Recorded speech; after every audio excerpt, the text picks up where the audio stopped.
The notification sound pierced through the silence of my bedroom at exactly 3:17 a.m., jolting me awake from a restless sleep.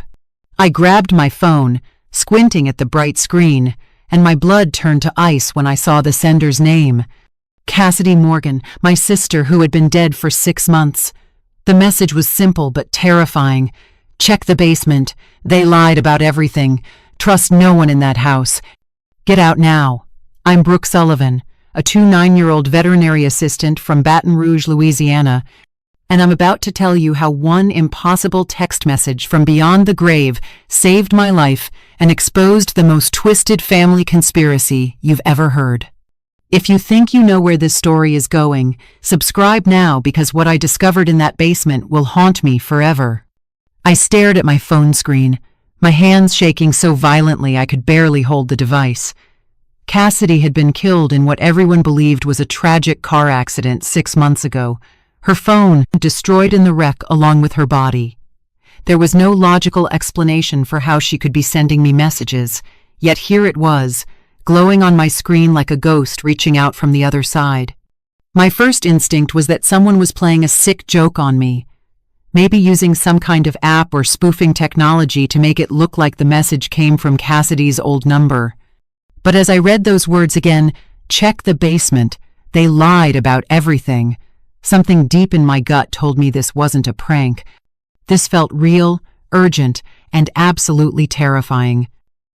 Let me back up and explain how I ended up living in this nightmare, because understanding my family's situation is crucial to grasping just how dangerous my life had become without me even realizing it.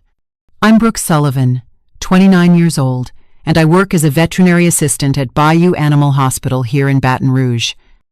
It's demanding work, long hours, emotional cases, dealing with heartbroken pet owners, but I love helping animals and their families through difficult times.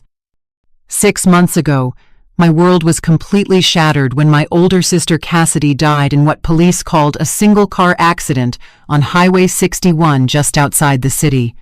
Cassidy was 31, a successful accountant who worked for several local businesses, and she was the only family I had left after our parents died in Hurricane Katrina when I was just 16.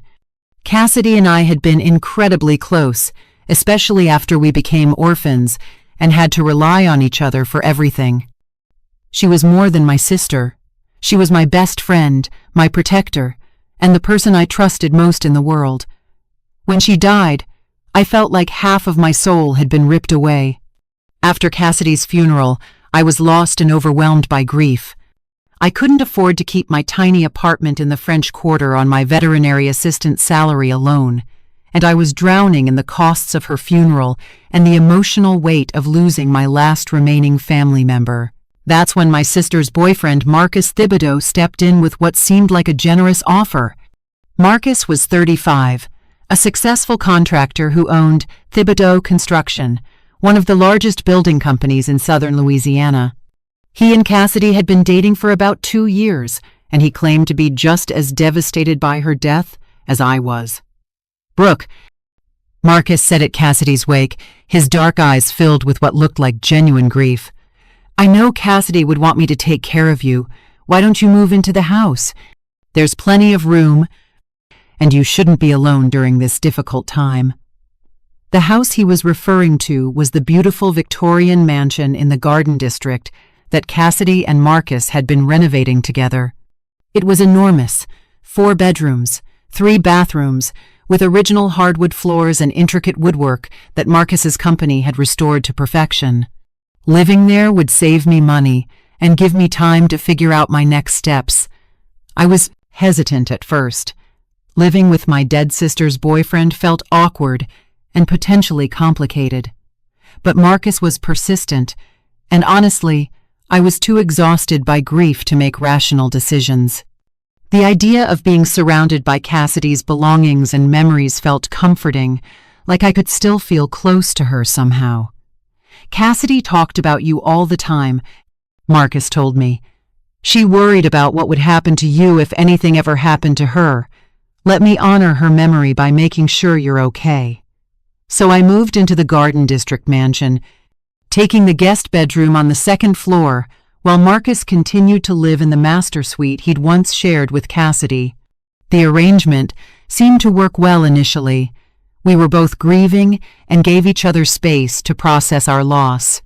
But over the past 6 months, I'd begun noticing things about Marcus and the household that made me increasingly uncomfortable, though I couldn't quite put my finger on what was wrong. Marcus had 2 other people living in the house. His business partner Ray Boudreau, a quiet man in his early 40s who handled the financial side of their construction business, and Marcus's cousin Tanya Guidry, a 38-year-old woman who claimed to be helping manage the household, but mostly seemed to spend her time watching me. The 3 of them had an odd dynamic that I couldn't quite understand. They would have whispered conversations that would stop abruptly when I entered a room. They seemed to know details about my daily schedule that I'd never shared with them. And most unsettling of all, they'd begun making comments about my emotional stability and suggesting that I might need professional help to deal with my grief. "Brooke, honey," Tanya would say with fake concern, "you've been talking to yourself a lot lately, and sometimes you seem confused about simple things. Maybe you should consider seeing a therapist." But I wasn't talking to myself or feeling confused. I was grieving my sister and trying to rebuild my life, which are completely normal responses to losing your only family member. Their constant suggestions that I was mentally unstable began to feel manipulative rather than caring. I also started noticing financial irregularities that didn't make sense. Cassidy had been meticulous about money. She was an accountant, after all, and she'd told me she had substantial savings and a life insurance policy that would ensure her security. But when I asked Marcus about her estate, he claimed that she died with significant debts and that her insurance had been canceled due to missed payments. "I'm sorry, Brooke," Marcus said when I brought up Cassidy's finances. "I know this is hard to hear, but your sister wasn't as responsible with money as you thought. She owed money on credit cards, had taken out loans against the house, and had even borrowed money from my business. There's nothing left." This didn't sound like the Cassidy I knew at all. My sister had been obsessively careful about money ever since our parents' deaths had left us financially vulnerable as teenagers. She would never have accumulated debt or canceled her insurance policies. But Marcus had documentation that seemed to support his claims, and I was too emotionally devastated to investigate thoroughly. The breaking point came 3 weeks ago when I overheard a conversation between Marcus, Ray, and Tanya that made my blood run cold. I'd come home early from work with a migraine and had gone upstairs to rest when I heard voices coming from Marcus's office on the first floor. Something about their tone made me creep to the top of the stairs to listen. "The timeline needs to be accelerated," Marcus was saying. "Brooke's starting to ask too many questions about Cassidy's finances, and I think she's getting suspicious about the insurance money." "What about the competency hearing?" That was Tanya's voice. "Dr. Milan said he needs at least 2 more documented episodes of erratic behavior before he'll recommend guardianship." "We'll manufacture whatever episodes we need," Ray replied coldly. "A few more months of the medication in her food, some staged incidents with witnesses, and we'll have everything we need to have her declared mentally incompetent." I had to bite my hand to keep from gasping out loud. They were drugging me and planning to have me declared mentally incompetent so they could gain control over whatever assets I might have. But more than that, they were talking about Cassidy's death like it was part of some plan, not a tragic accident. "What about the sister's life insurance?" Tanya asked. "Are we sure Brooke doesn't know about the policy Marcus took out on Cassidy?" "She has no idea," Marcus said confidently. "As far as Brooke knows, Cassidy died broke. She'll never think to look for insurance policies that were purchased after they started dating. The $1 million payout from Cassidy's death has already been processed, and Brooke will never see a penny of it." I felt like the floor was falling out from under me. Marcus had taken out life insurance policies on my sister and collected money from her death while telling me she'd died with nothing.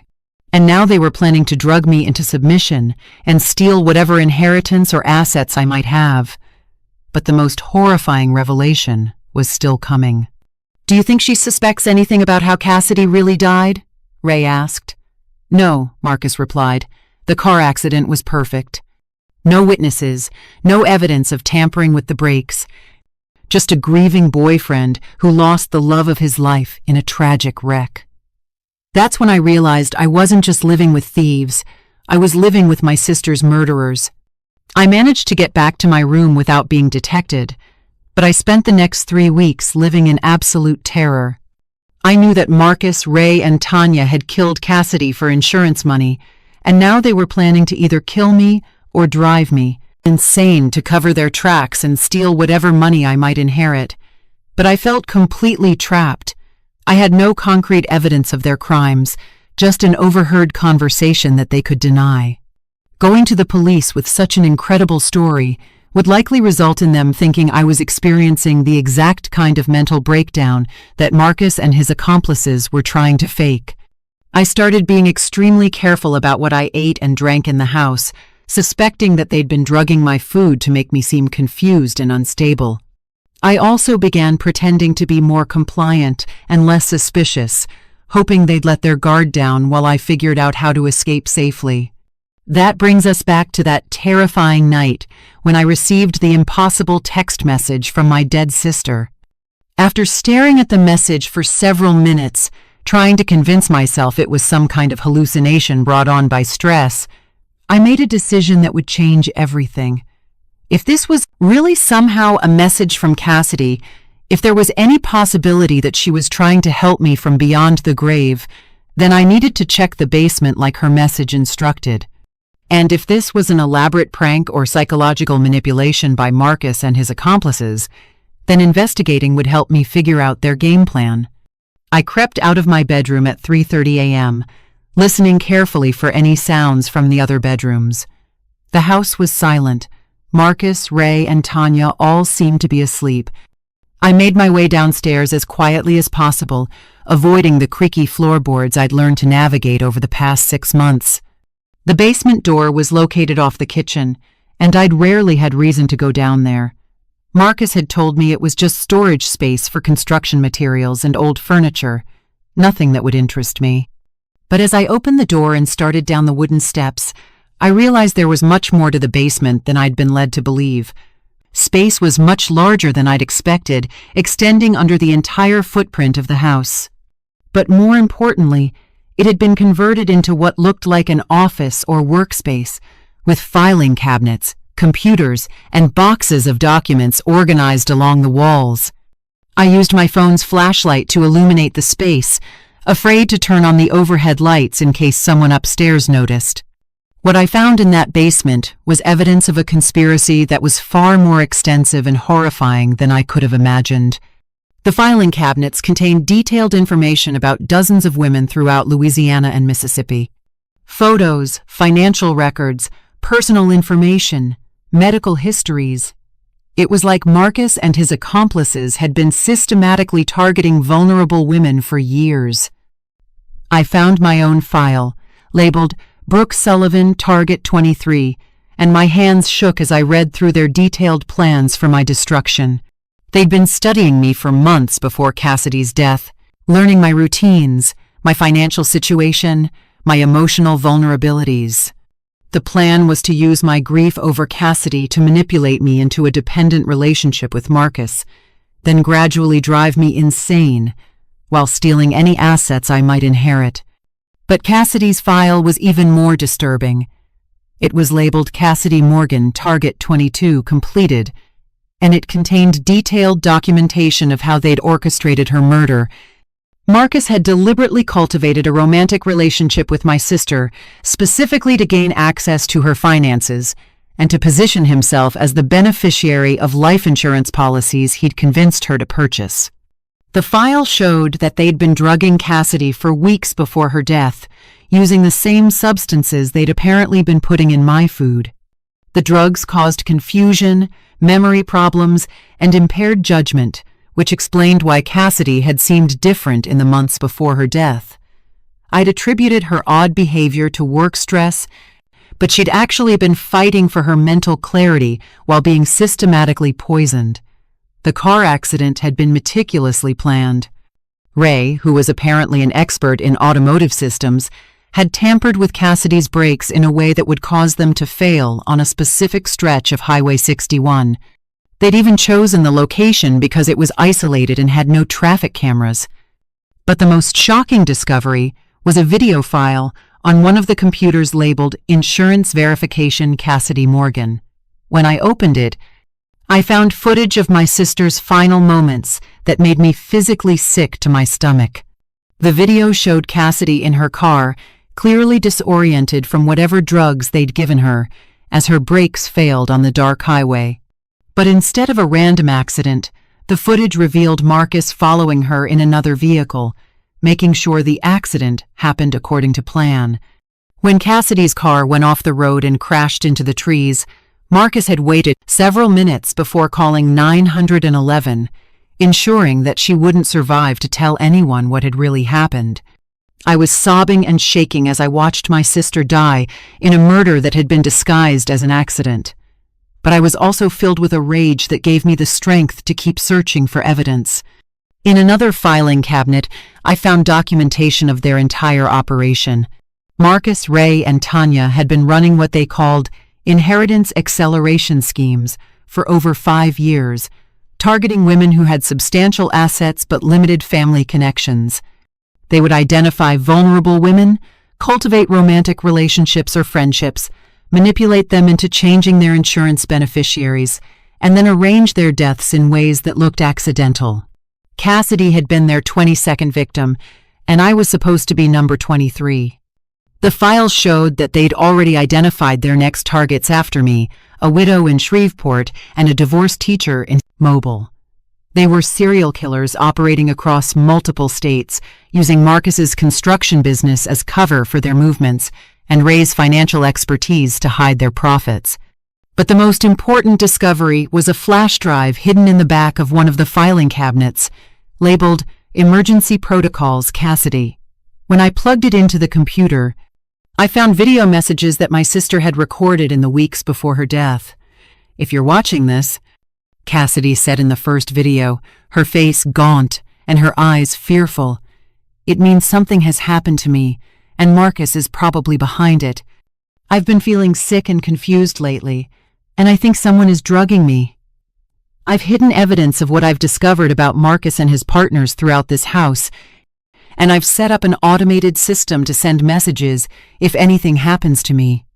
My heart pounded as I realized what had happened. Cassidy had figured out that she was in danger and had created a dead man switch, an automated system that would send warning messages if she didn't check in regularly.